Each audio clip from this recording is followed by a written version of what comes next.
Hi, today I'm going to show you how to slaughter a chicken. So before you slaughter a chicken, you need to fast them for about 6 to 12 hours. Fasting facilitates bleeding, which is possible only when the system is not clogged with food. So other advantage of fasting is saving of feeds, ease of cleaning entrails, long shelf life of meat, and low meat shrinkage. The first step in slaughtering a chicken is to restrain the animal. You should restrain the animal in such a way that it will not move its wings and legs.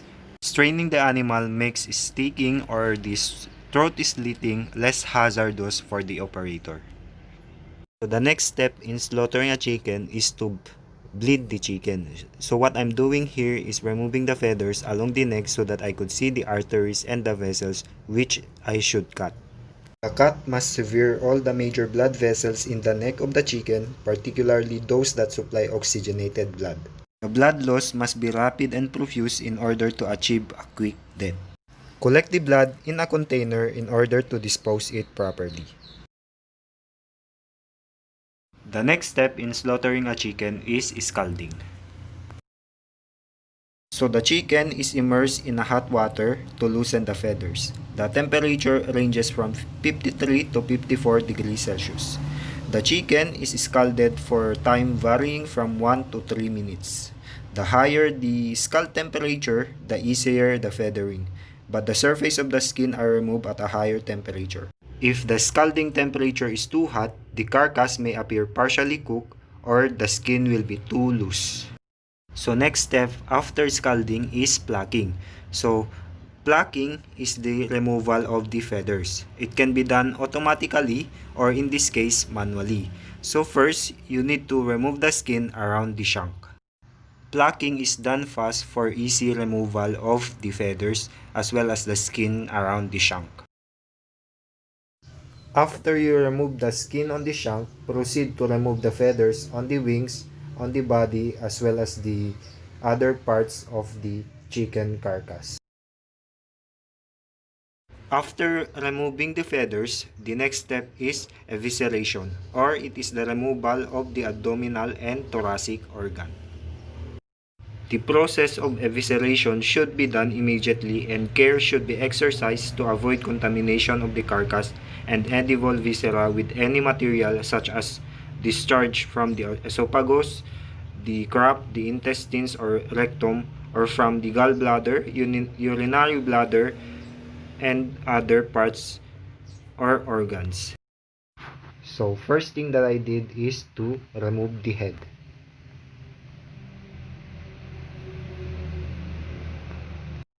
So what I'm doing here is removing the membranes that surround the trachea as well as the esophagus so that it will be easy for me to pull it once I eviscerate the chicken. I'm making sure that there is no membrane left that is sticking on the esophagus as well as the trachea for me to pull it easily. After that, I locate the crop and also loosen it and detach it from the body of the chicken. Then, I just put my finger inside the body to remove any membrane that is attached to the internal organs. This is done for me to pull the internal organs easily. After that, I cut across just below the rectum in order to make a hole where I could pull the intestine and other organs of the chicken. Just be careful not to cut across the part of the rectum in order not to squeeze the remaining later. So while I'm removing and pulling the intestine out of the body of the chicken, I'm also removing the excess membrane or any membrane that is attached on the internal organs as well as the intestine so that I could pull it easily. So I continued to pull slowly and carefully until all of the internal organs as well as the intestine of the chicken is removed from the body. Once all of the internal organs is removed as well as the intestine, evisceration is done and this marks the end of slaughtering the chicken. After slaughtering the chicken, the next step is meat fabrication. First thing you need to do is to remove the shank from the leg. So you just cut it at the joint so that it will be separated. You can also cut the nails on the feet if you are planning to cook it.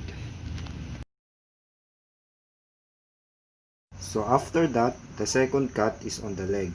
Instead of removing the backbone, you may opt to remove the leg first. Remove the legs by making a cut in the skin where the leg and the breast join. Repeat the same process on the other leg. Just cut the skin to separate it from the breast.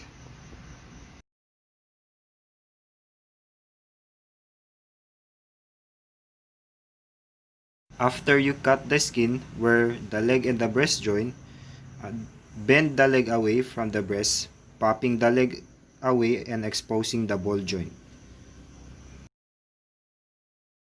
Cut through the joint to remove the leg. Continue to cut along or around the leg to completely detach it from the body.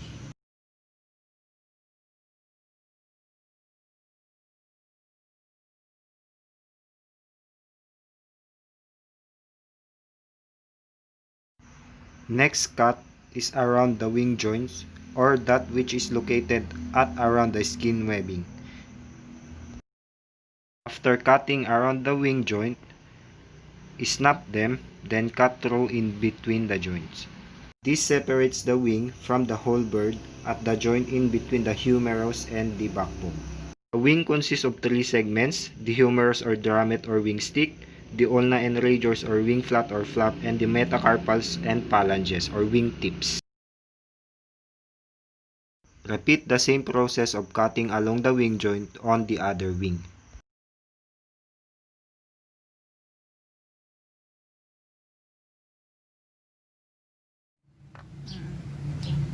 Separate the breast from the back at the shoulder joint but by a cut running backward and downward from that along the junction of the vertebral and sternal ribs.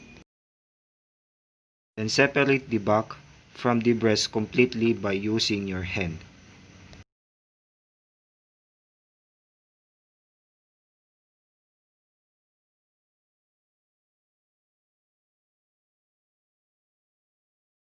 After that, apply pressure to the breast by using your hand to flatten it. This will aid in separating the breast into two halves.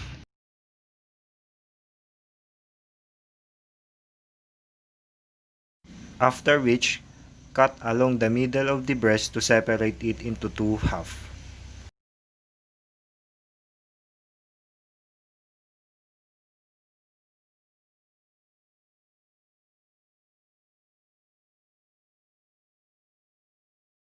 Continue cutting along the bones and you will have the breast separated into two halves.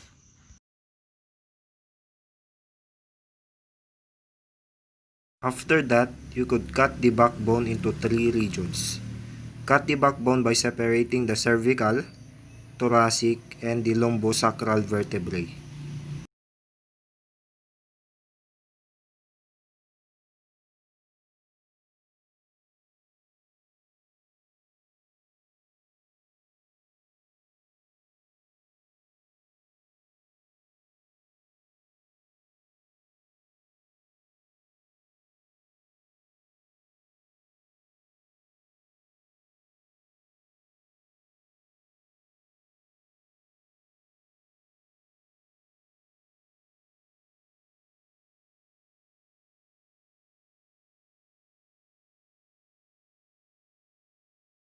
Then, you could separate the thigh from the drumstick. You can see where the drumstick joins the thigh. It is a little fat deposit at the joint between the tibia and the femur. Cut through it.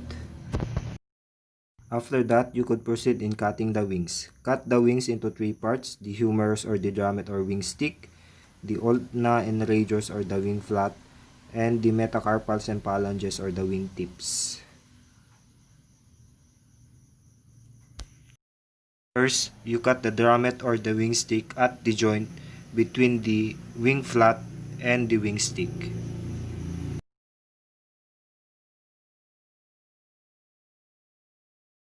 Then, separate the wing flat or flap with that of the phalanges or wing tip.